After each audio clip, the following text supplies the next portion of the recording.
Just X.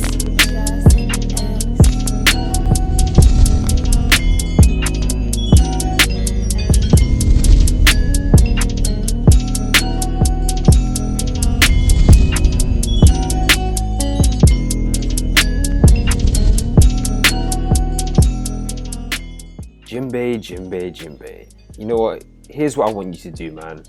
Take all of your respect points out of your basket and just give them all to Brook, because he's the motherfucking OG right now, like real talk. The fact that he is the first ever person to actually injure one of Big Mom's big three homies is incredible, especially when you consider that Big Mom's been around for God knows how long. These homies could have potentially been around and fighting in the days that Roger was still alive. So for Brook to be the first one to damage them is just absolutely great in my opinion. I love it when characters like Brook get their time to shine like this, especially after she bigged them up so much last chapter as like these things that he could never touch, as the fact that they were part of her own soul.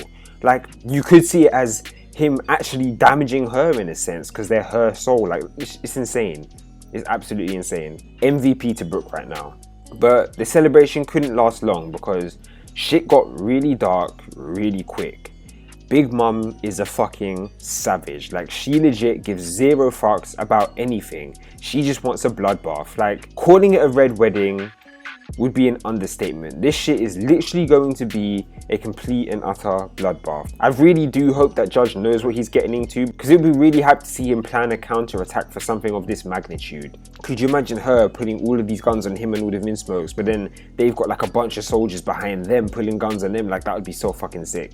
But yeah, what was interesting to me is that Pudding seemed to be going along with all of this as well. So it kind of makes me doubt my theory about her still being good. But remember, I said kind of makes me doubt. There are still things there that are confusing me about her a little bit. For example, in this chapter, Pudding was all for it at the start. She was hyping Big Mom up. But then when Big Mom started getting really serious and really dark, Pudding kind of seemed to back away a little bit. Like, she did the same face that she did the first time that we ever saw her. You know, with the one eye closed, looking at Big Mom with like a passive, worried, disgusted face. I don't really know how to describe it, but if you go back and look, at the very end, she seemed to go from actively being the aggressor and getting Big Mom all hype to suddenly switch into a more passive and quiet person. Maybe you could see it as her acting slipping up slightly a little bit, but who knows. But yeah, I do want to see what you guys think in the comment section down below. Definitely leave your thoughts about that. But moving on though, we finally get a reveal of what happened to Jinbei. And I'm not gonna lie, Jinbei, what you did was probably the smartest move you could have made in that situation.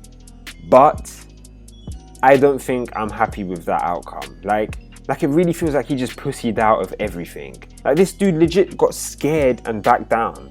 You've got my dude Brook literally fighting against Big Mom herself.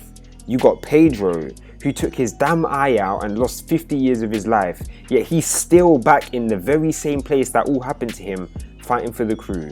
But Jinbei was just like, nah, maybe next time. Like, come on, man. Can't just chicken out like that and expect it to all be cool. But whatever, I 100% understand why he did that. But in my opinion, I would have loved to have seen something serious and legit go down. I like that all the crew are getting back together now though. It really feels like things are picking up the pace a little bit. And it's interesting to me the fact that Big Mom's crew knows so little about what's really going on. It's actually insane. Like, they're going to get completely shocked when all of these guys just pop out of nowhere together. And Oprah is going to get it when everybody realizes that he just lied to their face. Like, he talked so much shit this chapter, all to cover his own ass. Like, he's just so shook of Big Mom right now. And yeah, he's definitely going to get it when people realize that he fucked up like that. And speaking of people reuniting, we got Sanji. Sanji really got his spotlight in this chapter.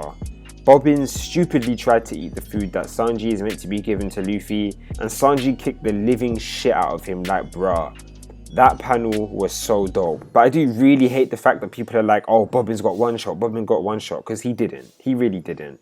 He was clearly still awake. He was clearly still completely conscious. He was even shouting out after Sanji when he was running away. That wasn't a one shot. He got knocked down. Remember, not knocked out. He got knocked down and then Sanji ran. That wasn't a fight in the slightest. And on top of that, he was completely off guard. He was about to take a bite out of food. Like, Who's expecting to get knocked out when they're trying to take a bite out of food? Like, come on, man. But I do want to say that I'm proud that Sanji finally came to his fucking senses. Like, at first I was so annoyed when we saw him just sitting there crying again. Like, I was ready to make a rant video, especially seeing as he seemed to completely resolve himself last chapter. But he definitely redeemed himself almost instantly afterwards by kicking the shit out of Bobbins. But yeah, let me know what you guys think. Overall, I'd rate this chapter an 8 out of 10. It was pretty decent in my opinion. I loved all the hype stuff with Big Mom, as well as the mini clash between Bobbin and Sanji, as well as getting the story moved on considerably more. And the day that we've all been waiting for is almost upon us. But yeah, like the video if you did, and subscribe if you haven't already for more One Piece content. And I'll see you guys in the next video. One. Visionary. Forever.